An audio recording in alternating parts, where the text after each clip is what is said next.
And you mentioned power play quarterback in waiting. Now Torey Krug is gone, posting cryptic messages on his Instagram story. Posts, the shot of his St. Louis Blues practice jersey with the eyeball emojis and all that stuff. And there's definitely some animosity towards Bruins upper management. It feels like, especially. I think there definitely is, and I think it's warranted. I think that the way the way they treated Krug is not the way you treat a beloved athlete, not in the locker room and in the city. From everything I've heard about the locker room, that like Krug's the guy. Chara's the silent leader. Bergeron's the one who's going to speak up when you need to hear it. But the guy who kind of instills the camaraderie and the rather famous Bruins camaraderie that like everyone's like, I'll die for this team. I mean, you saw it with the press conference after they got eliminated. Everyone was downright distraught, as most teams are. But it seemed to hit them particularly harder. And I think that was, from my understanding, very Krug-driven. That everyone loved Krug. Krug was the guy who always got the boys together. And I think just not even giving him a real offer, is not the way you want to handle a superstar. Because I think the guys in the locker room are going to go, well, what the fuck's happening upstairs? And then I think other free agents are going to look at that and say, I mean, don't get me wrong. Money always trumps all. But if you're between a few teams and you're like, well, they threw Krug out on his ass, and he was a hometown boy, like homegrown, not hometown boy, but homegrown, and they didn't even care about him. So why would they care about me in the future?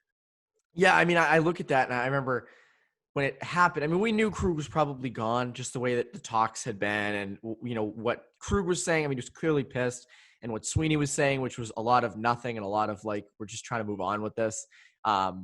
But St. Louis seemed so off the board. And I remember in his press conference the night he signed, they were like, was St. Louis ever in the cards? He's like, no, not until today when they call with an offer. And I was just thinking, like, that's a pretty big move to be like, oh, I'm just going to go from Boston to St. Louis, today. I'm just going to do it. And it was so odd to me. I'm sure they did it. I'm sure they covered their bases. Yeah. But like, if the Bruins offer was it 6.5, and they pulled it. But then like if St. Louis comes in with 6.5, right, something like that. Yeah. I guess Boston had no intentions of matching it or giving that offer, but I feel like it's like, look, I'm going to take basically the deal you offered. Offer it again, and I'll fucking stay here. Yes, and I think he wanted to stay in Boston, and he said that a million times. I mean, he wanted to be here. The other funny thing is you mentioned him being the guy in the locker room. It's kind of like he's that middle guy where, like, you have the Charas and the Burt. Like, if you're a young player, let's say you're like a Connor Clifton, and you're a young guy, you don't really know what's going on in the locker room. You're kind of a fish out of water in some sort. You go in and you have a question to ask someone, but you want to ask a veteran. Are you going to go to Chara, who's like up here, or Bergeron, who's like Jesus Christ himself? No, you're going to go to the middle guy. I feel like you're going to go to Torey Krug, who's like sort of in the middle of everyone and sort of like the messenger between each side, because you're sort of that middle group. Charlie Coyle, Torey Krug. That was him. Exactly. He's like an Edelman type. You're like, you've been here through thick and thin. You're a warrior. We can tell that, but you're also not unapproachable because of your greatness. Yes, you're not going to go to like Patriots. You're not going to go to Tom Brady. I mean, that'd be kind of, you'd feel weird doing it. It'd be very open to it. He probably would be very nice, but I feel like it would be very, if you had a question about something small, not football related, I don't know what it could be, but something.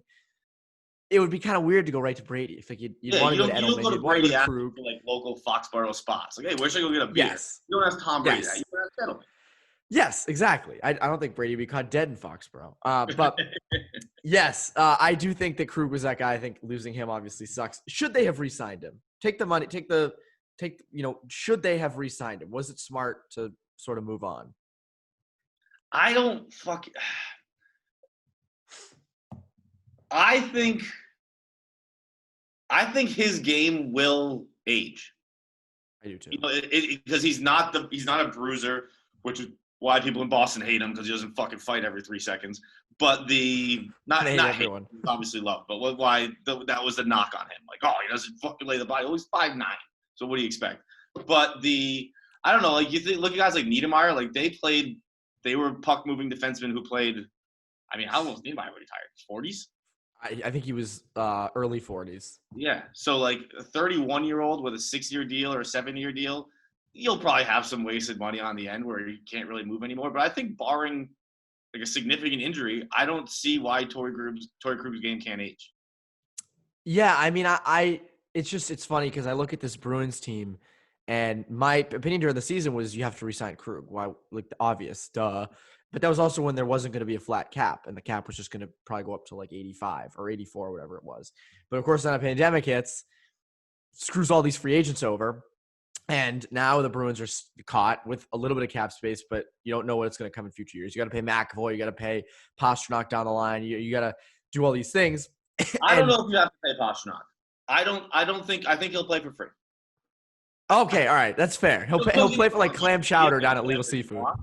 You give him a blank check, but I think if you ask him nicely, David Pastrnak will play hockey for free. So you just say, David, we'd really appreciate if you played hockey for free this year. And he's gonna be like, oh, of course, yes, obviously. I love games.